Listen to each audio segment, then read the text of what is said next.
What if there was one pattern? One sequence of notes that eclipsed all others. A curated combination of limb movements that house the key to musical freedom known only by an innate few.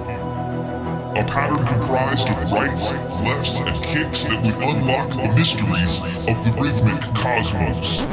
Yeah, that doesn't exist. In an effort to get you to click on drum lesson videos, YouTubers have been using fancy adjectives to describe patterns for about 10 years now. And I'm a fan of this tactic. I don't think there's anything wrong with calling a fill or a groove sick or cool or impressive or amazing if the lesson actually contains content that those words could accurately describe. But the reality is all rudiments and patterns are just words within the rhythmic language. So saying that one pattern or fill or groove is better than another or cooler than another is like saying that one word in the English language is superior to another word. Not really how language works. Now with that said, we all have our favorite words in spoken languages and in rhythmic language. Both your personal social circle and culture itself kind of dictate to us which words are going to be well received or at least more commonly spoken. We said groovy in the 70s, gnarly in the 80s, dude in the 90s, and the 2000s have given us a whole collection of ridiculous mouth noises. And we could follow these trends in drumming as well. Certain rhythmic concepts and patterns and grooves and fills have been introduced to us on hit albums,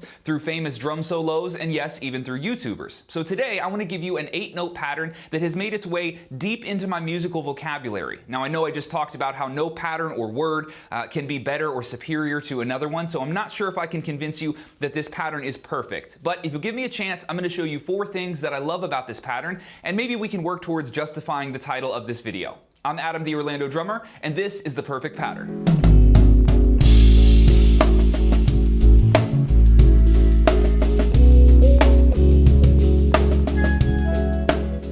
The first thing that makes this pattern so sick is how mobile it can be, or how easy it is to move around the drum set. This is mostly because there's only 3 notes within the pattern that we actually want to move or orchestrate, which would be both of those right hands and that single left hand. So in this first example, we're going to play this pattern twice inside of a measure of 16th notes. Our focus here is to move those 3 notes of the pattern to different surfaces of the kit, with the left hand diddles staying ghosted on the snare. And remember that this is definitely not a speed exercise, but more of a creativity/exploration game. Let's give it a shot.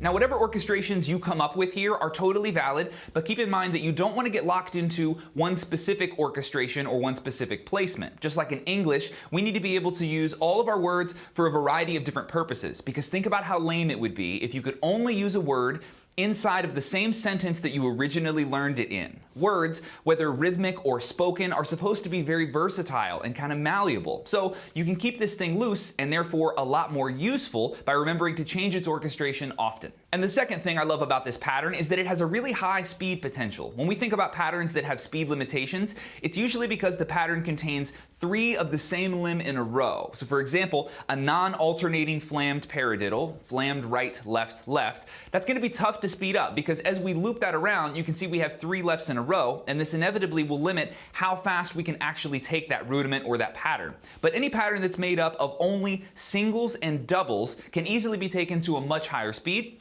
I'll show you what I mean.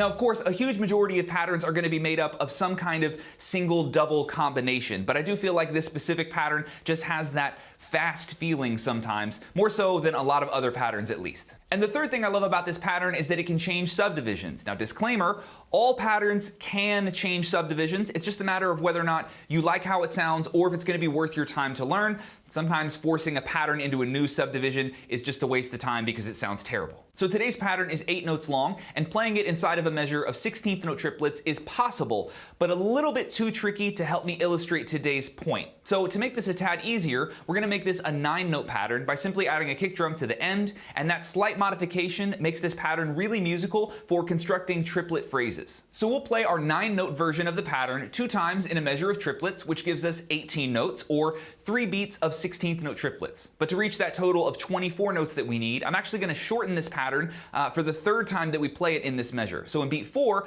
you can see that our 6-note version of the pattern is just right, left, left, kick, right, left. First, let's just try this out. Kick and snare nice and slow. We just want to get a vibe for this new phrase. Then we'll pick up the speed and move this around the kit.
And the fourth and final thing that I love about this pattern is that it plays well with other patterns. It can definitely be frustrating when we spend weeks or even months getting down a really specific groove or a fill or a pattern only to find that it's really limited in what it can do. It's like learning the word blandishment.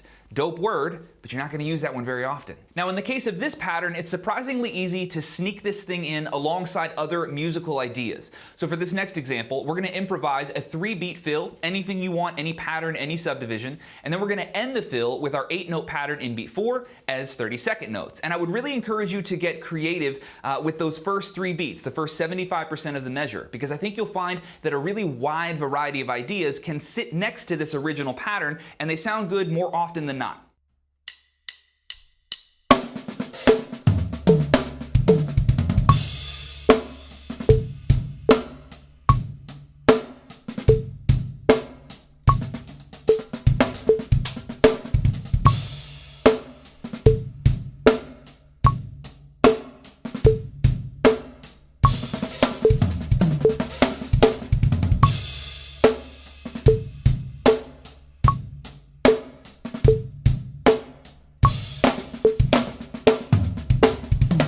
Alright, now check this out. We can also reverse this idea, starting with our 8-note pattern in beat 1, and then improvising the last 3 beats of the measure. That would sound something like this.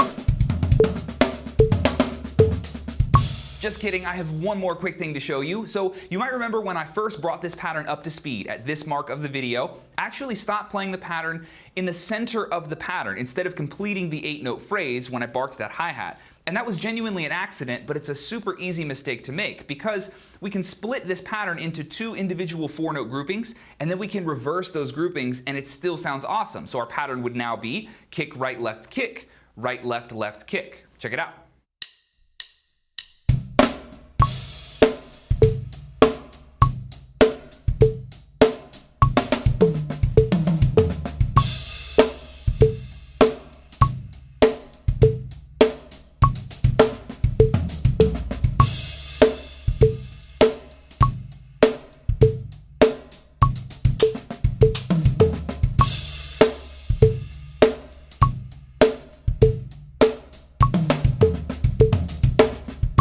and we're done. Now, I don't know if I accomplished the goal of convincing you that this is a perfect pattern. And as much as I love this specific pattern, I'm still not convinced that we can call this or any other pattern perfect. What I hope that you can take away from this lesson is that there are definite advantages to certain patterns that allow us to be more musically expressive with them. This pattern for me has always stuck out as one that has a lot of different advantages, and for that reason, it's become a front runner in my arsenal of rhythmic words. So my question for you is, what's your perfect pattern? Can you make a case for it like I have in this lesson? If there's a pattern that you've learned that sticks out as more musical or more mobile or maybe just more fun, leave it in the comments and tell me why you love that pattern. I'll choose one person this week to get a free 30-day membership to orlandodrummer.com. And by the way, it is currently Member November, which is by far the best time of year to take the leap on online education. The member vaults of orlandodrummer.com contain over 550 drum lessons and practice loops, including tons of interviews with pro drummers, beginner through advanced groove and fill courses, hand and foot speed boot camps, audio and social media masterclasses, and tons more. Through the rest of the month, my 6-month and annual memberships are on sale, and both of those subscriptions include a free pair of my custom Vic Firth 5/8 barrel sticks. I also have active military and veteran discounts running for the remainder of the month. At the first link in the description, you can tour the member vaults and watch a preview of every lesson and loop on the site before signing up. Thank you so much for watching, guys. I really appreciate it. Adam here, the Orlando Drummer, and I will catch you in the next one. Later.